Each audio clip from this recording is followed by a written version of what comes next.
Les amis, bonjour à tous, bienvenue dans cette vidéo. Les gars, vidéo ultra intéressante. À chacun de mes dessins, à chacun de mes tutos, je fais un croquis, j'encre mon croquis, je gomme ensuite mon crayon. Et qu'est-ce que je dis à chaque fois quand je gomme mon crayon? Depuis que je fais des tutos. Vous allez voir, ce sera plus moche, mais c'est normal. Et la question qu'on peut se poser, c'est pourquoi c'est plus moche? Eh bien les amis, vous pouvez dire merci en fait à votre cerveau.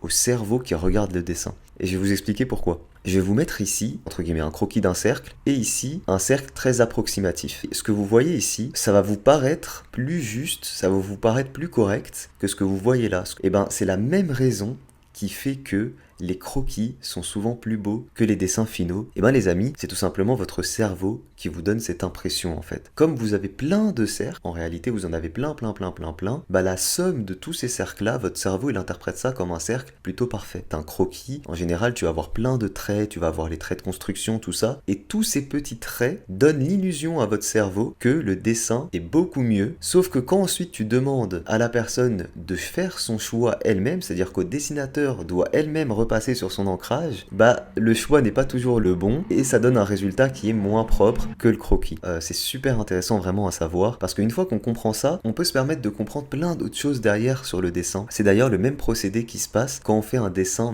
entièrement en noir. Quand je vous fais, vous savez, dessiner à partir d'un mot. Les dessins, c'est des silhouettes en fait. Bah les silhouettes, elles vont paraître parfaites. C'est-à-dire que si les contours sont parfaits, le dessin est parfait. Quand tu fais un dessin en pleine lumière avec tous les détails à faire, bah plus le dessin, plus le personnage sera en pleine lumière, plus c'est compliqué de le faire et moins le résultat peut être parfait. C'est exactement le même procédé en cinéma lorsqu'il y a des monstres ou des personnages qui sont faits en 3D, enfin vous avez compris, des personnages qui sont rajoutés en post-prod, ben plus ces personnages sont dans l'ombre, plus ils auront l'air parfait à l'écran. Pourquoi? Parce que c'est votre cerveau qui fait le taf, parce que votre cerveau il imagine le personnage parfaitement. Par contre, quand on vous montre les personnages en pleine lumière, avec tous leurs détails et tout, bah ça devient d'un coup souvent plus moche que lorsqu'ils étaient dans l'ombre, la même chose que le croquis. J'ai dit souvent, pas toujours, parce que justement des fois, ils mettent tellement de budget et tellement de taf que même en pleine lumière, bah les monstres ont l'air réalistes. C'est le même concept en fait. C'est le cerveau qui fait le taf, c'est le cerveau qui, lorsqu'il ne connaît pas, il imagine la chose de la façon la plus belle. Donc c'est pour ça que ça a l'air plus beau. Parce qu'un croquis c'est approximatif, le croquis laisse le choix à votre cerveau